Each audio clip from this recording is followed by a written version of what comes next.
নমস্কার বন্ধুরা, একটা নতুন ভিডিও নিয়ে তোমাদের সাথে হাজির হলাম। তো আমি আজকে এসেছি চন্দ্রচূড় মেলা। সেখানে আমি মেলা দেখতে এসেছি। তো আমি ভাবলাম তোমাদের সাথেও শেয়ার করি মেলাটা কীরকম হয় না হয়। তো এখানে আমি দেখলাম অনেকে প্রদীপ নিয়ে বসে আছে। তো তোমাদেরকেও শেয়ার করছি। দেখো প্রদীপগুলো কি সুন্দর নিয়ে এখানে জ্বালিয়ে বসে আছে। এটা নাকি সারারাত জ্বালাতে হয়।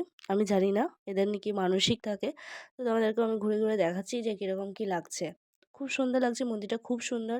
তাই আমি ভাবলাম আমি দেখছি যখন তোমাদেরকেও শেয়ার করা উচিত। তো এই দেখো উম শিব ঠাকুরের কাছে চলে গেছি। এখানে ভিডিও করা বন্ধ আছে, তবুও আমি করেছি তোমাদের দেখাবো বলে। তো তোমরা দেখো, ঠাকুর কাছে প্রণাম করো।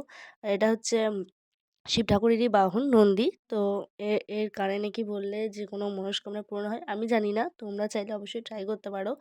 উম আমি তো খুব এনজয় করেছি এই দিনটা। খুব সুন্দর লাগছে আমার কাছে। আমি এই মন্দিরটা দেখাচ্ছি আর এটা খুব সুন্দর লাগছে। মনে হচ্ছে যেন স্বয়ং শিব ঠাকুর এসে বোধহয় এখানে উপস্থিত হয়েছে। তোমরা বলবে অবশ্যই তোমাদের কেমন লাগছে।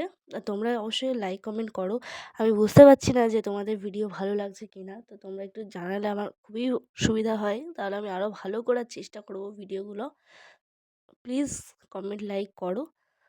এরকম করে আমি ভিডিও বানিয়ে যাব। তোমাদের ভালো লাগলে অবশ্যই দেখো ভিডিওগুলো। কিছু ফটো তোমাদের সাথে শেয়ার করছি।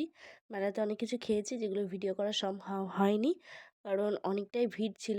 যেটুকু পেরেছি তোমাদের সাথে শেয়ার করেছি। সবাই ভালো থাকবে, সুস্থ থাকবে। যদি আমাদের ভিডিও ভালো লাগে তো অবশ্যই লাইক করবে, কমেন্ট করবে, শেয়ার করে দেবে একটু। তাহলে আরও ভিডিও